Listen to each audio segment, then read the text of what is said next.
Hidden deep within the thousands of square miles of dense forest in southern India lurked a man who made the government helpless and struck fear into the hearts of ordinary people, an uncrowned king of the jungle, the forest killer. From cowherd to poacher to smuggler to jungle warlord, his entire life was steeped in criminality. Over 36 years, he committed countless crimes. He even had the audacity to openly declare war on the police, frequently kidnapping senior government officials and demanding enormous ransoms from the state. The Indian government poured in massive amounts of manpower and resources, mobilizing over 1,500 police officers to hunt him through the endless wilderness for more than 3 decades. This protracted manhunt, with a total cost exceeding 7.84 billion rupees, was described by the media as the largest, longest, and most expensive counter-insurgency operation in Indian history.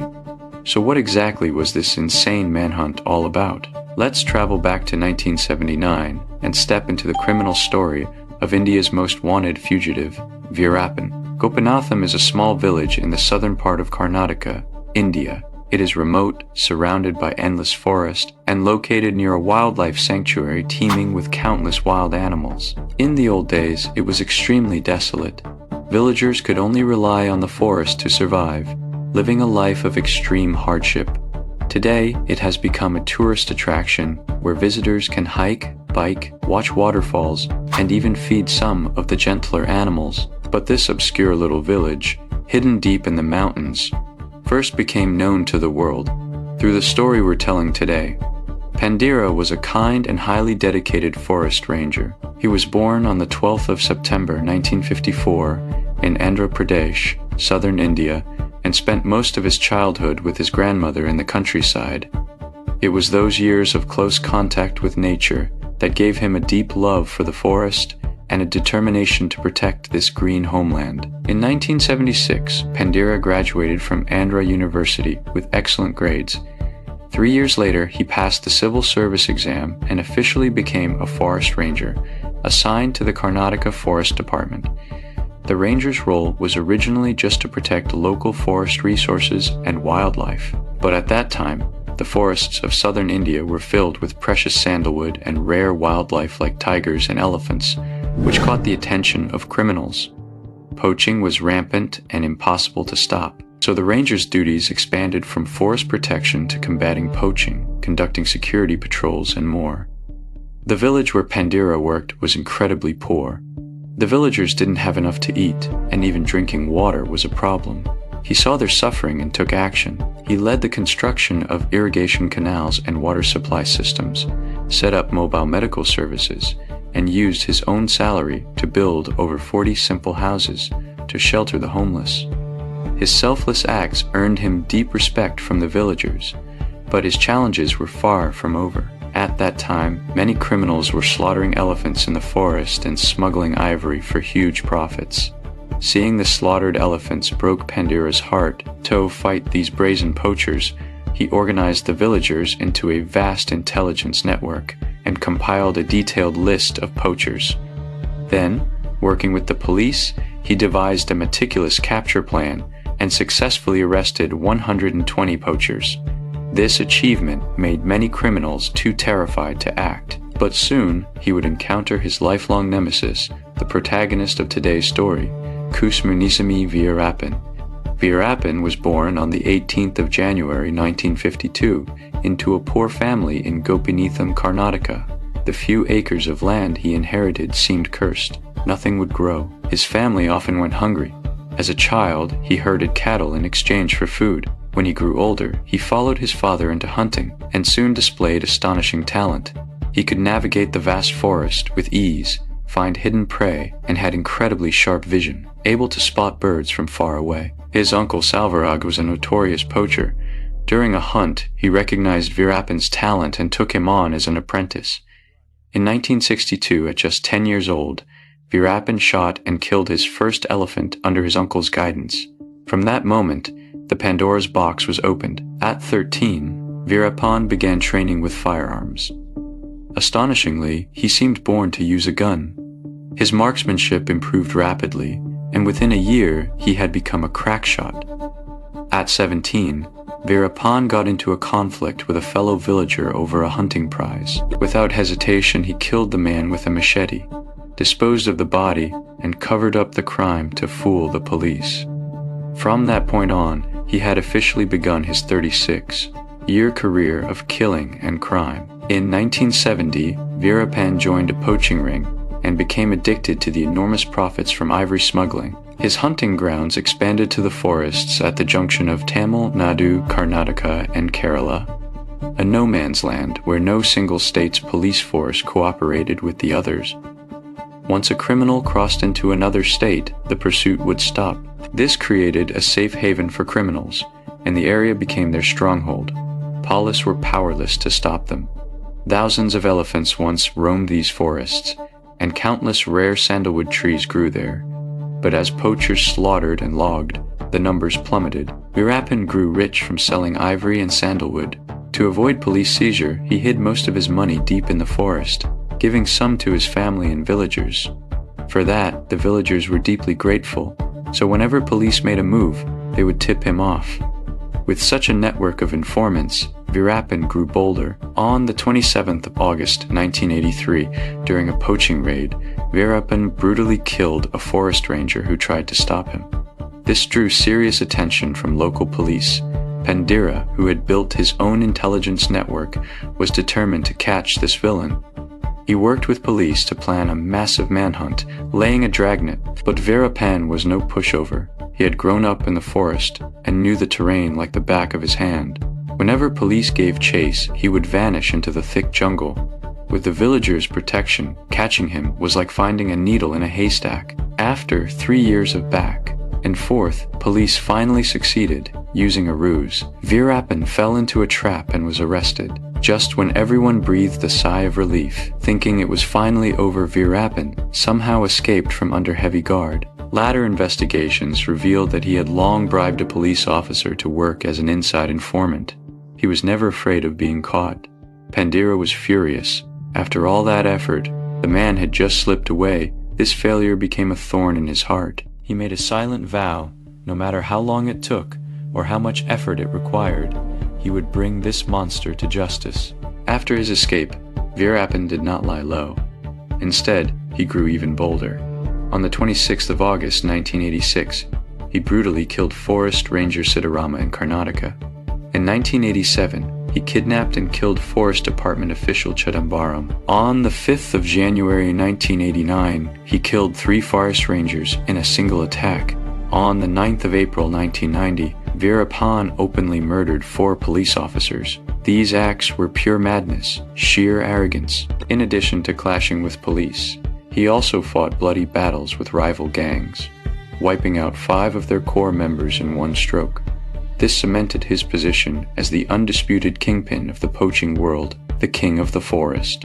As time passed, his reputation grew. At its peak, his gang numbered over 100 men. It is worth noting that because he was shrewd enough to give villagers small favors and buy their loyalty, many villagers didn't fear him at all. Instead, they saw him as a Robin Hood figure, a man who robbed the rich to help the poor, a hero who dared to challenge authority. In 1990, at the age of 38, Veerappan married his number 1 fan Muthalakshmi. They later had 2 daughters. Even with a wife and children, he showed no sign of restraint. With this criminal empire growing, the Indian government finally decided to act. Karnataka and Tamil Nadu joined forces to create a special anti-bandit task force.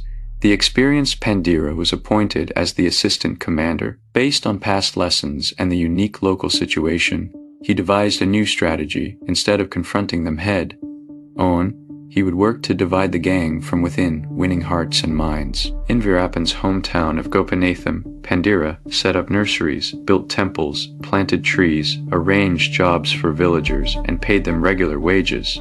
He also made it clear that any criminal who surrendered voluntarily would be treated leniently and given a chance to work and live an honest life. And it worked. When the first defector was not severely punished, a flood of gang members laid down their weapons. The gang shrank from 100 men down to 40, and eventually to just over a dozen.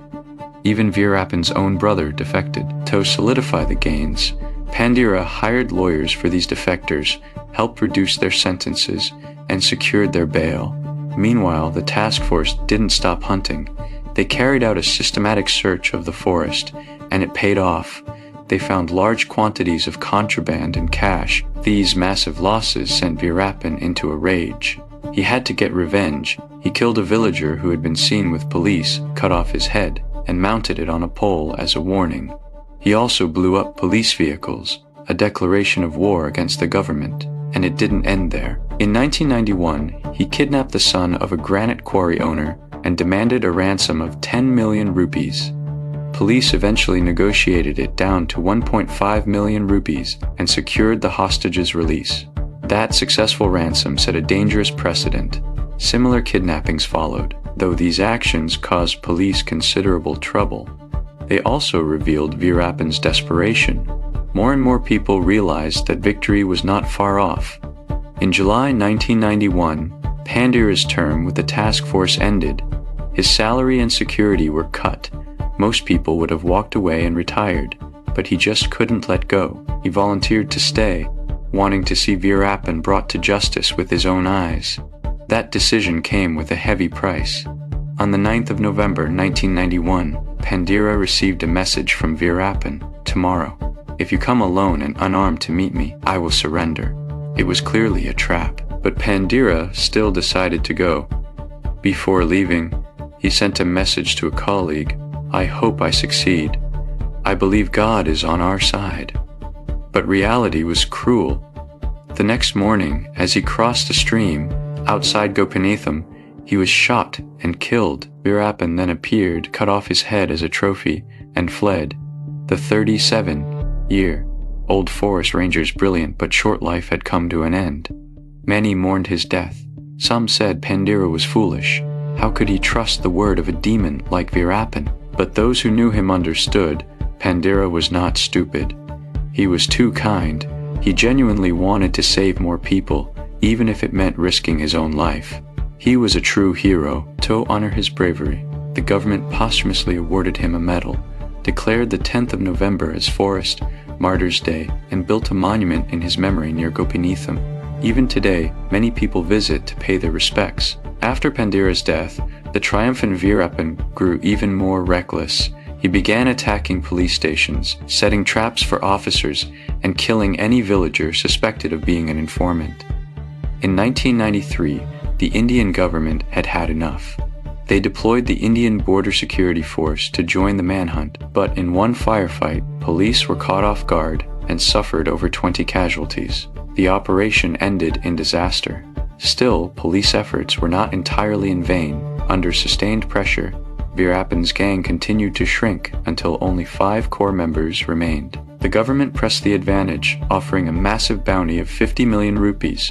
On the 9th of April 1993, Veerappan retaliated for the crackdown by orchestrating the Polar explosion. He used 50 kilograms of explosives to blow up a vehicle carrying police, rangers, and villagers. Of the 41 people on board, 22 were killed. This attack was the single deadliest loss police had suffered in their struggle against Veerappan, and one of the most lethal bombing incidents in 20th century Karnataka. The case shocked the entire nation. The Indian government raised the reward to 150 million rupees and intensified the manhunt. But this demon still didn't stop. On May 24, 1993, he ambushed a task force patrol and killed 6 police officers. In July of the same year, he committed an unimaginably heinous act. He strangled his own newborn daughter to death simply because she wasn't the son he had wanted. Even a tiger wouldn't eat its own cubs. Veerappan's evil had crossed every line of humanity. He also murdered one of his own lieutenants who had threatened his position. By this point, after years of killing, fleeing, and fighting police, Veerappan may have felt exhausted, so he came up with a crazy idea: negotiate with the government for a pardon. And he knew exactly what to use as leverage. In 1994, Veerappan kidnapped Deputy Superintendent of Police Chidambaranathan and 2 of his subordinates. In November 1995, he kidnapped 3 more forest rangers. With these 6 hostages, he sent a message via cassette tape to the government: "If you pardon all my crimes, I will surrender." Police were dumbfounded. Never mind the countless elephants he had killed and sandalwood he had smuggled. Just the murder of so many police, villagers, and rangers alone made a pardon impossible. Negotiations failed. Enraged, Veerappan went on another rampage. In 1996, he killed 20 police officers and 1 informant. The following year, he kidnapped 2 wildlife photographers and 9 forest rangers. This time, he made a new demand. "I will surrender, but I will only accept a 2-year prison sentence." Predictably, negotiations again fell through. Some readers might wonder, what gave Veerappan such audacity? How could a man who killed so many people have the nerve to negotiate for amnesty? That brings us to the political forces behind him. The Patali Makal Kachi, or PMK, is a regional political party in Tamil Nadu that primarily represents the Vanir caste group. India's caste system is like an invisible social hierarchy that dictates a person's status from birth. The Vanir are one of the largest low-caste groups in Tamil Nadu and surrounding areas. Whoever won the Vanir vote would gain a major advantage in local elections. Because they held massive numbers of ballots, Veerappan had the backing of the PMK, so he wasn't just a murderer and smuggler, he was also a man with political influence. Some politicians openly courted him, even calling on the government to pardon him, with their help. Veerappan was packaged as a folk hero, a Robin Hood who robbed the rich to help the poor and challenged authority. That is why he could rule the forest for so long. It wasn't just his marksmanship and bushcraft. Political connections were his shield, but that shield was about to fail. Because on the 30th of July 2000, Veerappan did something that shocked all of India. He kidnapped the legendary superstar, Dr. Rajkumar. This man was no ordinary person. He was considered one of the greatest actors in Indian film history, with countless awards to his name. His 39 films were remade 3 times by 30, for different actors translated into 9 languages, creating a legend in cinema history. His masterpiece, Bangarada Manusha, was named by Forbes as one of the 25 greatest performances in Indian cinema history, an immortal classic in the hearts of millions of fans. When the news broke that the 71-year-old Rajkumar had been kidnapped, all of India went into a frenzy. Fans rioted, smashed shops, marched in protest, went on strike. Some even took their own lives, unable to bear the shock, to restore order. The Karnataka and Tamil Nadu governments launched a joint operation. They sent Gopal, a journalist for an Indian Tamil magazine, to negotiate with Veerappan. Gopal had interviewed Veerappan several times before. They were old acquaintances. Veerappan put forward a series of political demands, the release of imprisoned Tamil political prisoners, water rights, and more. But his real goal was always the same. Money. After 108 days in captivity, Rajkumar was finally released. Although the Indian government never disclosed the price paid, a later police statement revealed that the Karnataka government had paid a ransom of 200 million rupees. This kidnapping also gave the world a glimpse of the lesser-known side of Veerappan. During the negotiations, the journalist got up close to the notorious forest killer and revealed many little-known details. Veerappan had dark skin, a signature handlebar mustache, and a lean, wiry build. He was taciturn. At first glance, he didn't look like a killer at all. He almost seemed like a simple, honest man you could push around. But if you actually thought that, you'd be dead before you knew it. He was a true master of the jungle. His marksmanship was deadly accurate. He could tell from the way birds flew whether a stranger was nearby. His survival skills were unmatched. An Indian official once called Veerappan the jungle lynx. He could mimic animal calls and knew every cave and stream in the forest. The police were no match for him. Regarding his life of poaching, Veerappan once argued, "Government officials can carry guns into the forest, hunt deer, and take the meat home to their families. Why can't I?" He also revealed that he had long bribed rangers and police. As long as he paid them, they would turn a blind eye. Much of his money went to bribes. He publicly admitted to committing 120 murders and boasted that he would make a film about his life so that everyone would remember him. That kind of arrogance sends chills down your spine. Perhaps the ransom from Rajkumar's kidnapping satisfied Veerappan for nearly 2 years. he mostly kept a low profile and stopped large-scale killings. Until the 25th of August 2002, maybe the money ran out, Veerappan struck again. This time, he kidnapped Nagappa, a former Karnataka agriculture minister, and demanded another enormous ransom. Police refused to pay and attempted a risky rescue mission. It failed. Months later, Nagappa's body was found with multiple gunshot wounds. Strangely, the bullets came from a rifle used by the task force itself.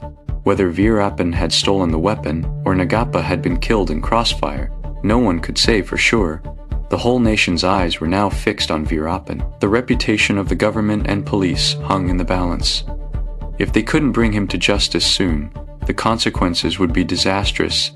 So the police forces of several states finally united to launch a coordinated manhunt, codenamed Operation Cocoon, on the night of the 18th of October 2004. At 10:15 p.m., the forest was dark and silent. Veerappan's eye condition had worsened and he urgently needed medical attention. With the help of a gang member, he and 3 of his closest associates boarded an ambulance to head to the hospital. What he didn't know was that the driver of that ambulance was actually an undercover police informant. The informant had spent a long time earning Veerappan's trust. As the vehicle slowly drove deeper into the forest, Veerappan was walking step by step into a trap. The moment the vehicle stopped, the driver suddenly jumped out. Then, countless dark figures emerged from the night, quickly surrounding them. Veerappan and his 3 associates were trapped inside the vehicle with no escape. Police shouted 3 times, ordering them to surrender. But the tense atmosphere was shattered by a sudden gunshot. Veerappan fired first, breaking the standoff. A fierce shootout erupted. In the end, Veerappan and all 3 of his associates were shot dead. At last, the over 50-year-old bandit chief who had dominated the jungle for 36 years had reached the end of the line. Police later tallied that Veerappan had killed at least 184 people in his lifetime, 97 of whom were forest rangers and police officers. The Indian government, in its efforts to eliminate him, spent over 1 billion rupees in Tamil Nadu and Karnataka alone. Total costs exceeded 7.84 billion rupees. This was the largest, longest, and most expensive manhunt in Indian history. In the forests where he operated for years, at least 2,000 elephants were slaughtered, around 500 of them killed by Veerappan's gang. They smuggled the ivory out of the forest on foot, then transported it by bus to Kerala for sale. The total value of smuggled ivory reached 160 million rupees. When the ivory trade slowed down, Veerappan turned to priceless sandalwood. By smuggling 65 tons of sandalwood, he raked in 1.43 billion rupees. After Veerappan was killed, his wife Muthalakshmi and 25 relatives were also prosecuted for harboring criminals and receiving bribes. Police seized 4 million rupees in cash, large quantities of gold, and 3 vehicles. But due to insufficient evidence, Muthalakshmi and 10 relatives were acquitted. The other 13 were sentenced to just 1 year in prison and fined 150 rupees each. After the trial, Muthalakshmi calmly said, "Now I am finally free. I can start a new life." Veerappan's body was buried on the banks of the Kaveri River. Surprisingly, his funeral was attended by thousands of mourners. His supporters claimed he had died unjustly. They said he was never given a chance to surrender. Instead, he was tortured to death in secret. There were even rumors that certain politicians didn't want Veerappan alive in court, fearing he would expose deeper scandals.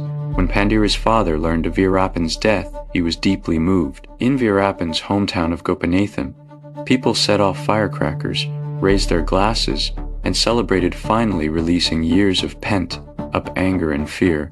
For over 2 decades, the villagers had lived in his shadow.